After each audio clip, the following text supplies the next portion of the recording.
Right now in South Texas, there are American citizens whose lives are in danger because of wide open borders as a direct result of Biden's border crisis and the policies of the Democratic leadership of this body and the Senate. American citizens are unsafe.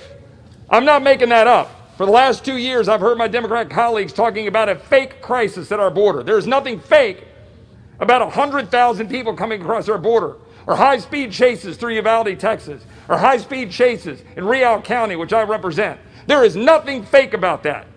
Break-ins, lives in danger, people who own ranches. And now my Democratic colleagues, after defunding the police, opening up our borders, want to take away our God-given right, yes, God-given right to defend ourselves under the Second Amendment. That's what this is about. This is about creating a gun registry to track guns of the American people. There is no way to implement what the Democrats are trying to implement without doing that.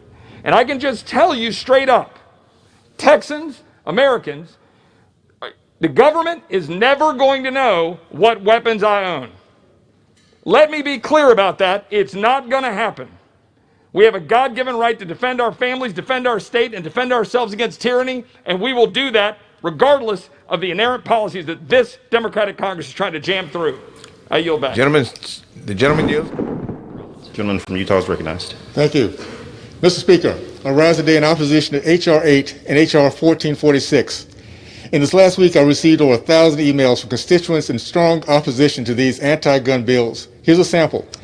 H.R. 8 will make it impossible to sell or loan guns to my relatives and trusted friends. These bills appear designed to impose restrictions on natural rights guaranteed by the U.S. Constitution. And finally, stand up for our rights, impose these measures with every tool in your grasp. I absolutely will fight these measures with every tool in my grasp. These rights to protect my life, liberty, and property were granted to me by God and cannot be taken away from me by D.C. bureaucrats.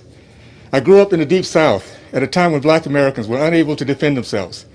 After the Civil War, black codes and Jim Crow laws prohibited people of color from owning firearms. In mid-1950s, Martin Luther King Jr. kept firearms for self-protection, but his application for concealed weapon permit was denied because of racist gun control laws in his state. As a child, my dad witnessed an altercation between his father and a southern white man who thought my grandfather was being disrespectful and threatened to teach him a lesson. Later that night, he drove up to my grandfather's home with a bunch of his friends, standing on the forerunner of a Model T Ford. My grandfather was prepared. He and his brothers had hidden around his front porch, and as these bullies and cowards approached the house, they heard the click of rifles and left as fast as they came. Without firing his gun on another human being, my grandfather's right to own a firearm ensured his rights to protect his life, liberty, and property. I urge my colleagues to vote against these anti-Second Amendment bills. Thank you, and I yield back. Gentleman from Ohio reserves. Gentleman from New York is recognized. We yield a minute and a half to the gentlelady from Colorado, the co-chair of the Second Amendment Caucus, Ms. BOEBERT. Gentlelady is recognized. Thank you, Ranking Member Jim Jordan. I was raised, Mr. Speaker, in a Democrat home, so I understand how these policies are deceiving. I understand that we're told guns are scary. That's what we were told, and that's what we believed, because we trusted the people that we voted for. But just as most things in life, I grew up and learned that there's a better way to live. I was ignorant to firearms and the proper use of them. When I became a business owner, I needed to protect myself.